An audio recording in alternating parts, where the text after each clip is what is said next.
Olá pessoal, sejam bem-vindos a mais um episódio do canal Dividendos. Antes de nos tornarmos investidores ou acionistas de uma companhia, algo que devemos sempre ter em conta é a sua saúde financeira e uma das análises mais importantes, se não a mais importante, é aos seus fluxos de caixa. Hoje vamos ver um exemplo concreto de como avaliar uma declaração de fluxos de caixa de forma simples e interpretar essa informação para uma análise eficaz.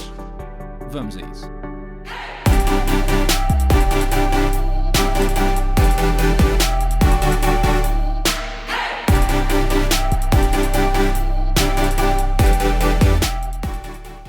Na análise fundamental de uma empresa, não importa apenas entender como estão a evoluir as receitas, a dívida ou os lucros. É importante também entender a quantidade de dinheiro que realmente está a entrar nas contas da companhia e, por outro lado, a quantidade de dinheiro que está a sair e para que fins. Se não estão convencidos desta necessidade, prestem atenção ao seguinte tubarão. When you learn as an investor over multiple decades is the only thing that matters is free cash flow. That's it. There is no other reason to own a stock.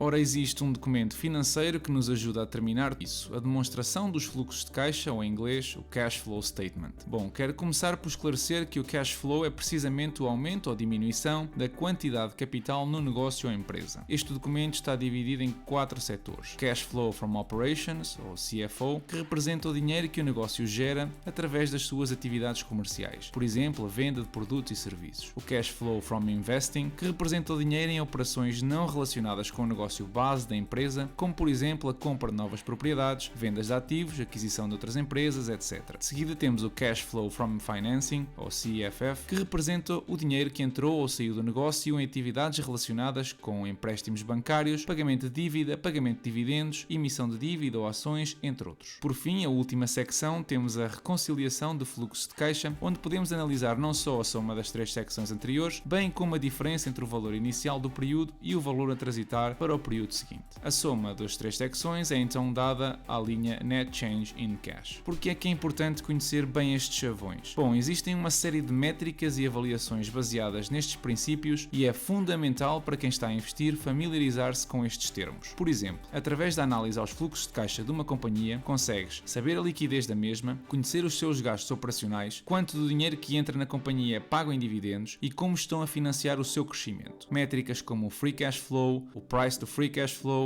Flow Yield, Capex, todas elas se conseguem derivar de acordo com a análise que vamos fazer. Imagina que enquanto investidor estás a avaliar uma empresa como a Coca-Cola. Olhas para a declaração de receitas e vês que a companhia teve um benefício anual de 9,8 mil milhões de dólares. A esse valor devemos deduzir então o custo operacional da companhia, que podemos identificar na linha Purchases of Property, Plant and Equipment. Este é o considerado Capex, o investimento que a companhia faz para manter o negócio a funcionar. A diferença entre ambos é então considerado o Free Cash Flow e indica a quantidade de dinheiro que a companhia consegue gerar depois de aplicados os juros, mas antes do pagamento da sua dívida. No caso da Coca-Cola, este valor é de aproximadamente 8,6 mil milhões de dólares. Esta é a quantidade livre, digamos assim, que a companhia dispõe para aplicar da melhor forma que entender. Pode optar por pagar mais ou menos dívida, mais ou menos dividendos, reinvestir no negócio, enfim, existem muitas opções que o quadro diretivo da empresa pode seguir. Este valor não é exatamente o valor de caixa que os acionistas têm direito. Lembrem-se que, dependendo da estrutura de capital da empresa, podem existir ações preferenciais, dívida contraída através de empréstimos ou obrigações. Assim, se queremos obter o valor dos fluxos de caixa que diz respeito apenas ao património de ações, devemos adicionar ao cálculo anterior o valor absoluto entre a dívida emitida e a dívida paga no período em questão. Neste mesmo exemplo, o Free Cash Flow to Equity da Coca-Cola seria então de 6,8 mil milhões de euros. Este valor é extremamente importante porque com ele podemos estimar o valor do património acionista e comparar com o market cap atual. Por exemplo, ao dividir o Free Cash Flow to Equity pelo número de ações, obtemos o Free Cash Flow to Equity por ação de 1,57. O preço atual da ação no momento da gravação do episódio é de 50 dólares, que dividido pelo que acabamos de calcular dá um múltiplo de 31,8. Podemos então comparar com os anos anteriores e ver que este rácio coloca a ação numa situação pouco atrativa. Até podemos usar o mesmo rácio para comparar não só com a concorrência, mas também com o setor e a indústria onde opera numa perspectiva histórica. E continua a ser uma imagem negativa. O que é que isto significa? Bom, significa que ao preço da ação atual, quando comparado com a capacidade da companhia em gerar fluxos de caixa atrativos para os acionistas em anos anteriores, a companhia encontra-se sobrevalorizada. Existe ainda outro tipo de free cash flow, o free cash flow to the firm, numa tentativa mais complexa de determinar a capacidade da empresa em gerar fluxos de caixa, mas adotando uma premissa de não existência de dívida. Como é um cálculo mais complexo e não quero tornar o vídeo mais pesado, ficará para outra altura. Uma das métricas que podemos retirar desta avaliação é o free cash flow yield. Este indicador é normalmente a divisão entre o free cash flow, que vimos anteriormente, e o market cap da companhia. Um problema que temos com esta avaliação é que não tem em conta a estrutura de capital da empresa, ou seja, a sua dívida ou dinheiro no banco, para poder fazer uma comparação entre diferentes empresas. Para corrigir isso, basta então substituir na fórmula o market cap pelo enterprise value. Por exemplo, a Coca-Cola tem um free cash flow yield de aproximadamente 3,7%. Se usarmos o enterprise value, esse valor passa para os 3,2%. Se olharmos para a concorrência mais direta, a Pepsi, podemos ver que apesar da Pepsi apresentar o melhor múltiplo de price to free cash flow equity de apenas 10 vezes, a rentabilidade dos seus cash flows é mais baixa. Isto não significa que a Coca-Cola é uma ação mais atrativa em relação à Pepsi neste momento. Significa que, enquanto companhia, a Coca-Cola tem conseguido rentabilizar ligeiramente melhor os seus fluxos de caixa. Ok, para terminar e não menos importante, olhemos para o dividendo. Não sei se já repararam, mas na declaração que estamos a analisar encontra-se uma parcela referente aos dividendos pagos pela companhia durante o ano de 2020. Esta parcela vou encontrá-la sempre na secção de atividades financeiras. No exemplo da Coca-Cola, vemos que em 2020 pagou 7 mil milhões em dividendos aos acionistas. Isto representa quase 72% do seu fluxo de operações. Por enquanto é um valor sustentável, mas se a empresa não conseguir mudar o rumo das receitas decrescentes nos próximos tempos, dificilmente subirá ao mesmo e pode, inclusivamente, cortar o dividendo. Como nota final, podemos confirmar que a soma das três secções é dada pela linha Net Increase Decrease in Cash e que as linhas seguintes representam um montante transitório do ano anterior que, somado com o que acabei de referir, irá transitar para 2021. Como sugestão, a plataforma que uso para ver todos estes dados históricos é a Coifin. É uma plataforma bastante fiável e intuitiva e vou deixar um link na descrição. Vejamos então o estado atual do portfólio.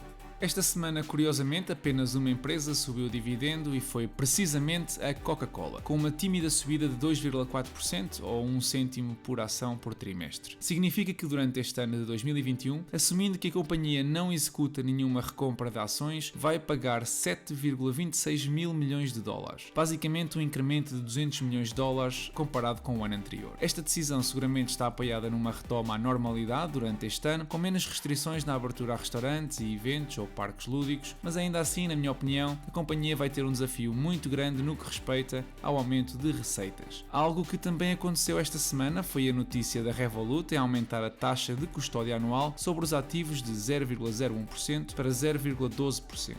No, God! No, God, please, no! No! No!